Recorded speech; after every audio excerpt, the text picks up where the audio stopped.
Welcome to The Real Deal with Jason Silverman, the podcast dedicated to helping you build the business of your dreams and live the life you always hoped for, with valuable and fun tips and info to make your life easier and more fun. And now, here's your host, a man who sprinkles metal shavings on his breakfast cereal just for fun, Jason Silverman.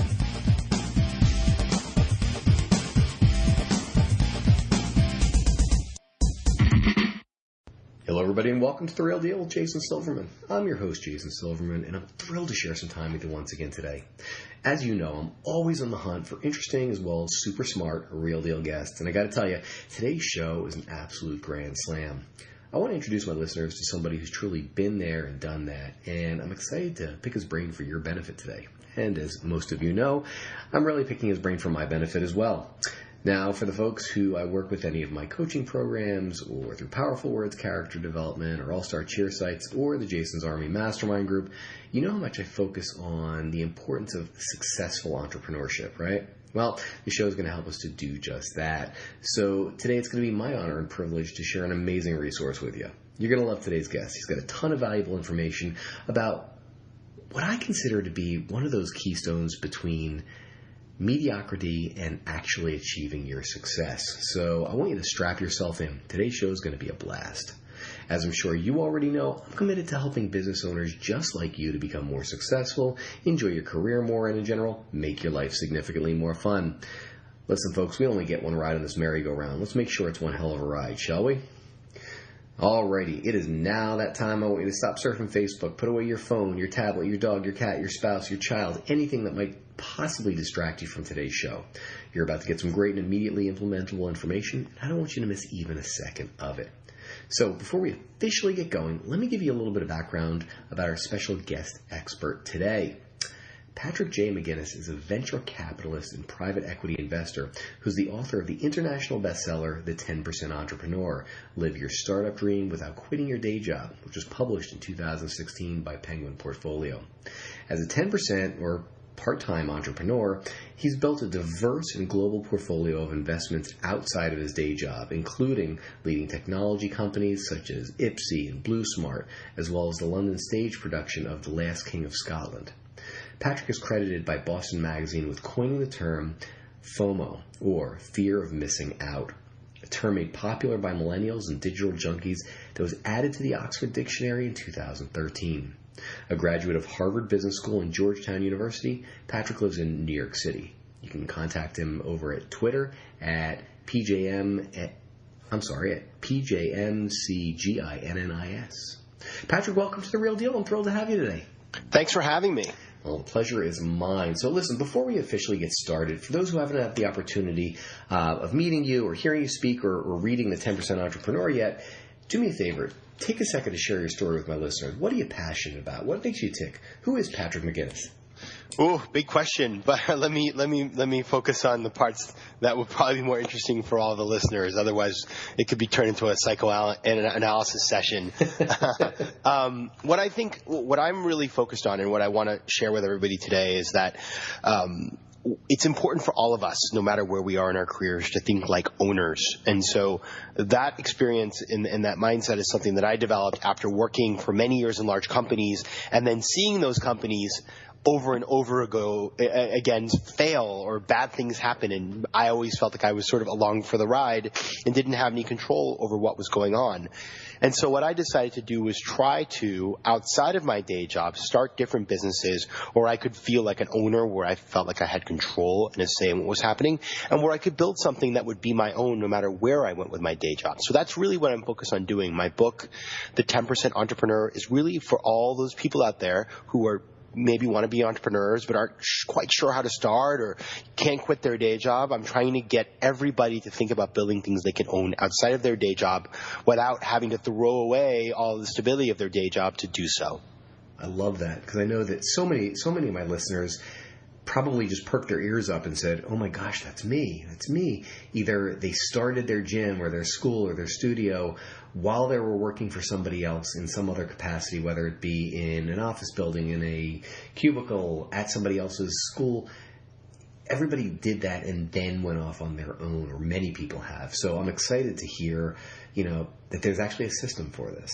So, so many great success stories are of entrepreneurs who do leave everything, and basically burn the boats and just go to it.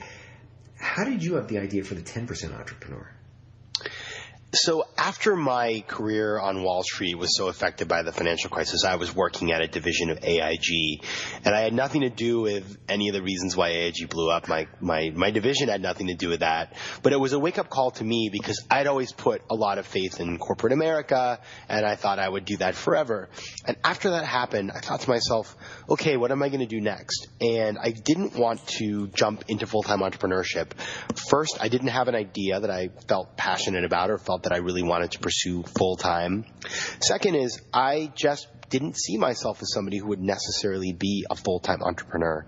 And so what I decided to do was to find ways to engage in entrepreneurial activities on the side, investing in starting and being an advisor to startups, meaning exchanging my time in exchange for ownership in different businesses. And it wasn't just startups per se. I've also done real estate investing. I invested in a play, as you mentioned in the intro. But the idea was really to build a portfolio of opportunities outside of my day job where I could be an owner in those things and to engage with projects that leverage what I was good at, that were tied to the things that I enjoyed doing, and that would teach me new things and allow me to build my network in a meaningful way. And so while I started this, doing it as a full-time sort of worker, as it were, you can also do this if you are already an entrepreneur. So there are 5 types of 10% entrepreneurship, and one of those types is called the 110% entrepreneur.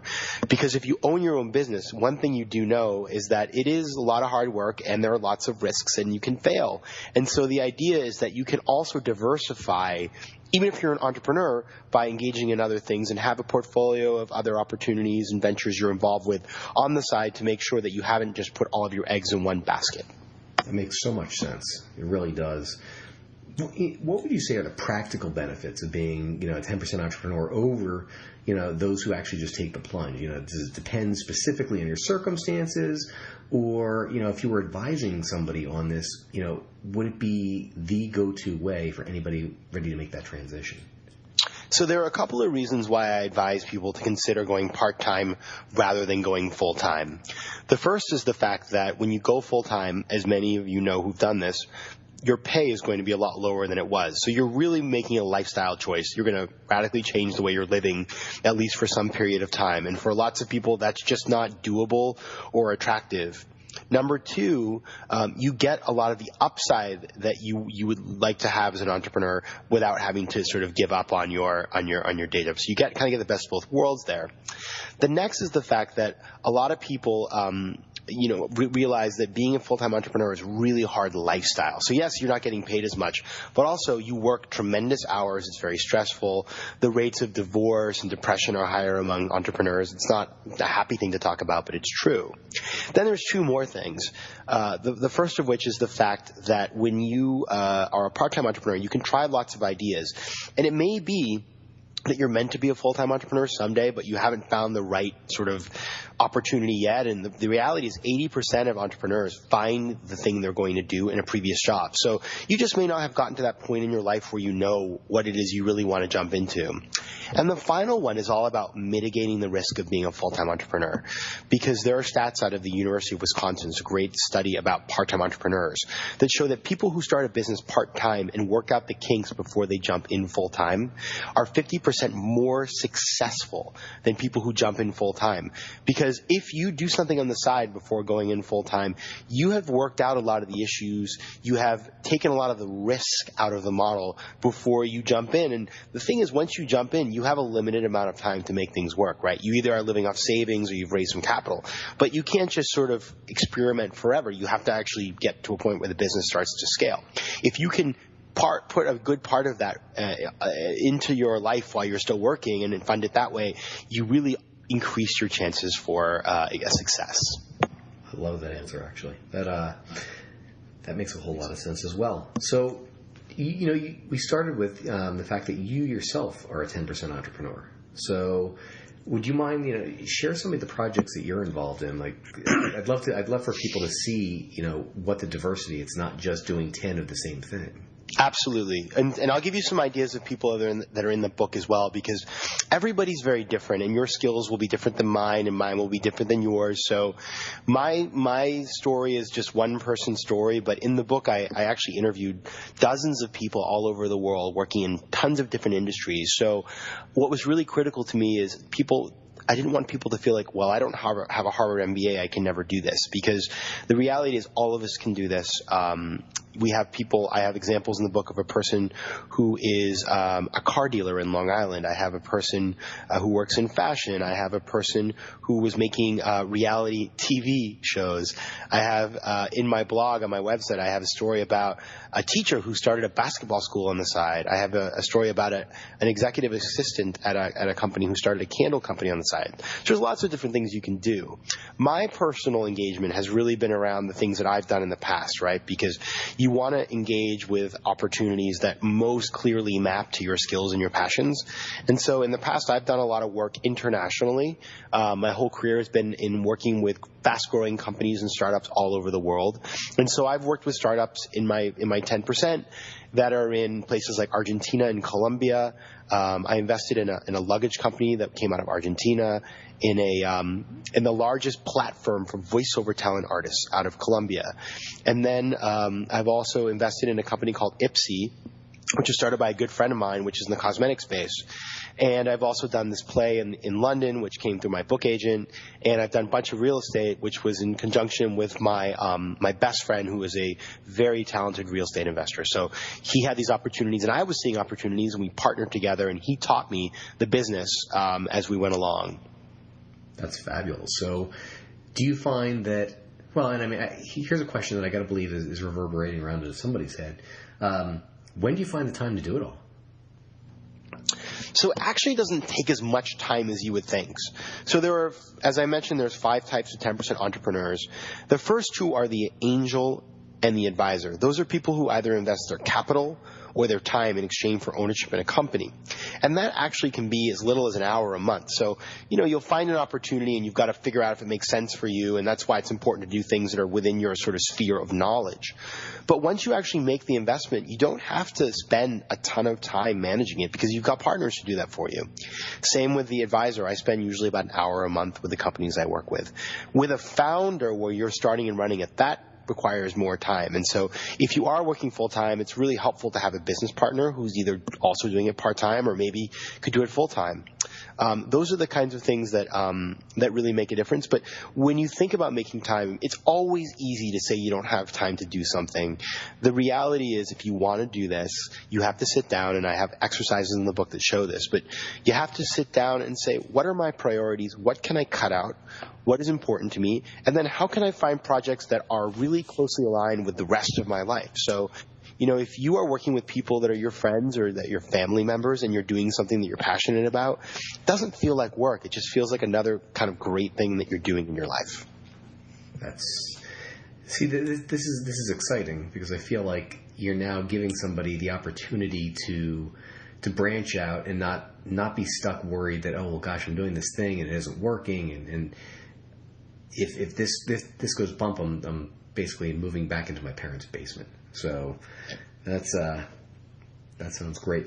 Would you mind sharing some of the strategies you have? What does it take to become this 10% entrepreneur?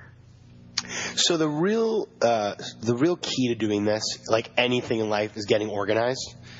And what I did in the book and what really worked for me was, I spent 3 years trying to figure this out. And so when I did that, I realized that I'd actually gone through a pretty structured set of things. There was like a process, right?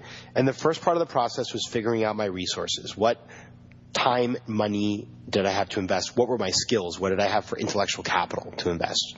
And then to actually have a process of identifying opportunities, figuring out if they make sense, determining whether they were a good fit for me, and if I sort of could be a good person to be involved with them. And the third was to really figure out how to best work with the people that I knew in my network to find opportunities and to make them more successful. And so I I have a whole bunch of exercises that help you to do this. And you can go to my website, patrickmcginnis.com/buildyour10 and actually download a free ebook that takes you through them. But without going through them, one by one, what I would say is you need to make an upfront investment of time and energy to really think carefully about what you should be doing, how much time you can allocate, if you can allocate capital or not. And maybe the answer is no today, but it could be yes in the future. And then what are the things that get you excited? Where do you want to spend your time? Because the worst thing you could do is to take in your 10%, all that energy and time and spend it on things you don't even enjoy doing. And so that's a really important thing. It's your expertise in things that will make you successful, but it's your passion that will make you sort of want to do that work maybe when you'd rather be running around outside or I mean it sound like people are children here, but you get my point. Like, you'd rather be doing something leisure activity based. This will keep you engaged and excited, because people who are 10% entrepreneurs, and I see this all the time, when you talk to them and they talk about their 10%, their eyes light up. They're passionate about it, and it is not work to them. It is really a big part of what makes their day special. I love that. How would you know, if entrepreneurialism is a good idea for you or not? Well, I believe all of us can be entrepreneurs. I do think that full-time entrepreneurship versus part-time is a bigger distinction, because there are lots of people out there who just wouldn't enjoy the pressures of being a full-time entrepreneur, but they can still get some of the benefits of that in their part-time, doing their 10%. And what I think it's about is, it's not so much about like whether you're going to be a great entrepreneur or not. I think it's more about recognizing that thinking like an entrepreneur is really essential no matter sort of what you do for a living. There's a great quote I read recently from Peter Drucker, and I'm going to get it wrong, but to paraphrase, he defines entrepreneur as somebody who knows how to make opportunity out of change. And the reality is we live in times of immense change. Technology has changed our world in less than 20 years. Think about what the internet has done. It's made all kinds of things go away. It's made all kinds of things appear.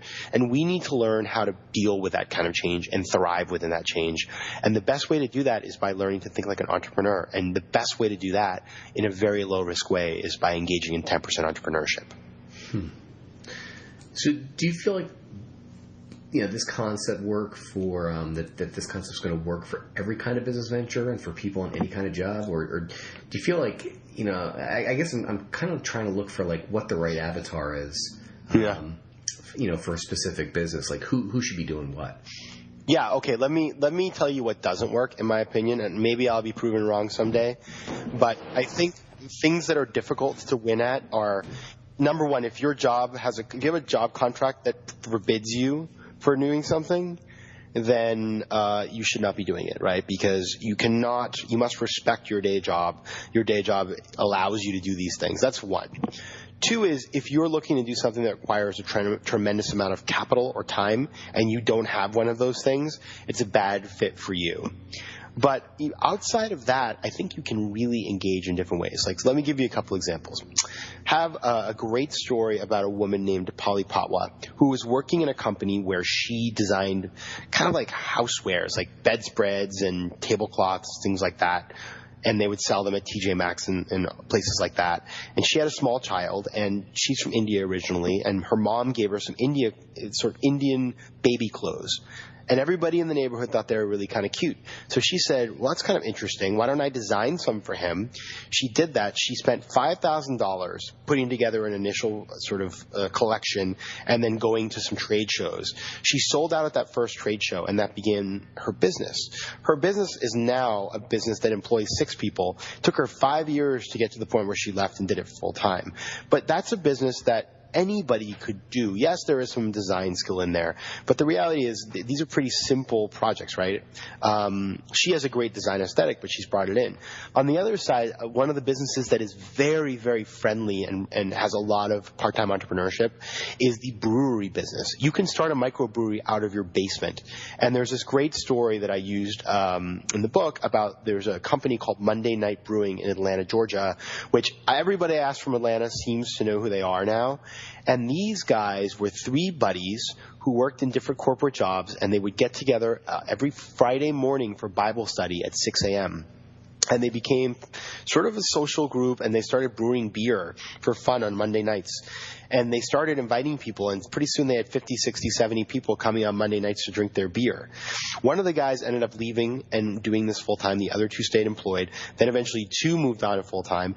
They raised several $1 million, have built a huge brewery, and are doing millions in sales. And they had no real expertise in the beer industry, but one of the guys knew something about marketing, one of the guys knew something about finance, and they actually went and learned from a master brewer how to do this. And so there's a part of this that, if you have a passion, you've got to have some basic strengths that you put into this, but what you don't know already, you can learn on the job. That's so interesting. I mean, and to see that kind of success. How long did it take them before they started going full time? The first partner, I believe, was between the 2 and 3 year mark, and then the other partner a year later. And the third partner really likes his day job, is not interested in going full time, and has stayed at his day job and works on it part time. But one of the great things about this is, I don't want to just emphasize the successes, because people do fail. As I sort of mentioned from the get-go, entrepreneurship is risky and you can fail. The great thing about doing it in your 10% is if you fail, you still have everything else in your life to look forward to, and you've actually learned something that you can sort of plug into your future endeavors to be more successful. So I don't really view these 10% failures as failures. I view them more as experiments to learn from, and then to leverage that knowledge into your next projects. All right. Well, tell me this. For anybody toying with the idea of becoming a 10% entrepreneur, let's talk practical for a second. What's the first step somebody would take? So the first thing you need to do, and you can actually take a quiz on my website. It's right up there. You can see it about what kind of 10% entrepreneur you should be. The first thing you need to do is really have a serious think about what are your resources in terms of time, money, and your skills, because that's going to get you started. If you have no money to invest, which is okay, then you will not be an angel investor. Those two are incompatible. If you have zero time that you can invest, then you're not going to be an advisor. If you have no time and no money, I think you're reading the wrong book. But if you can sit down and say, well, listen, I can make a certain amount of time available, maybe 3 or 4 hours a month, and I can maybe put a little bit of capital together, that's how you get started. And in the book, I explain to you how you can actually get started with very little of both.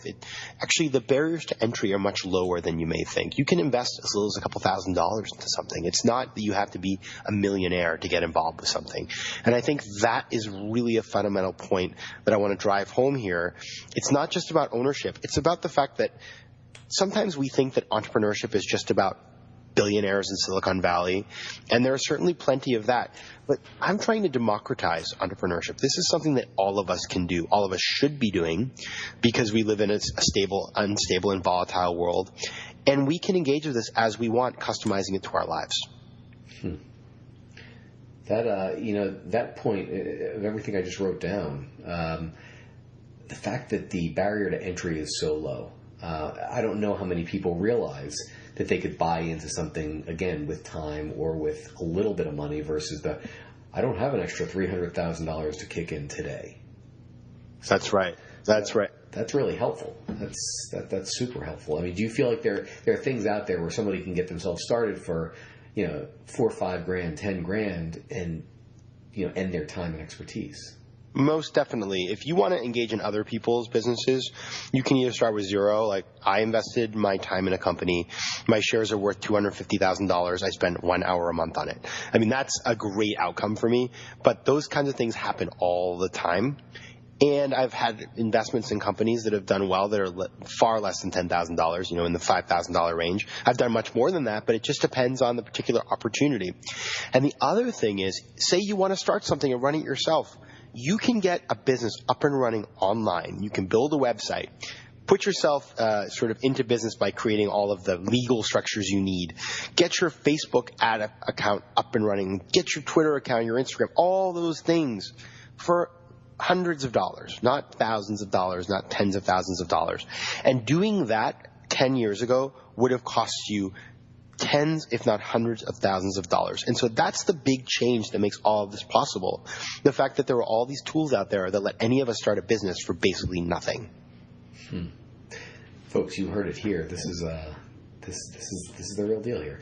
All right. At what point do you abandon an entrepreneurial idea if it's not working? And everyone's got to have some sort of sunset clause built in somewhere, right? Like, is there a timeline that's going to be different from a full-time entrepreneur than for a 10% entrepreneur? Well, one of the great things about this is you can keep going at something for as long as you want because you're not sort of requiring it to pay your bills. But I do think, I get this question pretty frequently, and people oftentimes are looking for a number of months or a number of weeks or something. And I think that's tough because every business is really different, and so it's hard to generalize. But what I would say is when it stops being fun, A, when it stops feeling like you're making any progress at all, B, and when you don't want to work on it anymore, C, those are the signs that it's time to move on to something else, because this is meant to be additive to your life. It's meant to make your life richer and brighter and happier and more fulfilling. And if it's not doing that, then, you know, your time can be invested into other things that would achieve similar goals. That's fair. That's very fair. All right, Patrick, tell me how my listeners can find out more about you and how you go about helping entrepreneurs to succeed and actually become entrepreneurs. Okay, so you can find me at patrickmcginnis.com. That's MCGINNIS.com.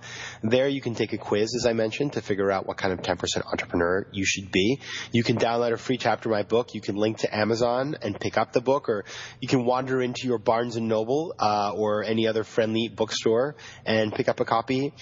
You can also find on my YouTube channel, these are all linked to my website, and Twitter and Instagram, all kinds of tips and videos explaining to you kind of how to get started on this. And if you sign up at my site, I also have webinars, so you can actually come and interact with me.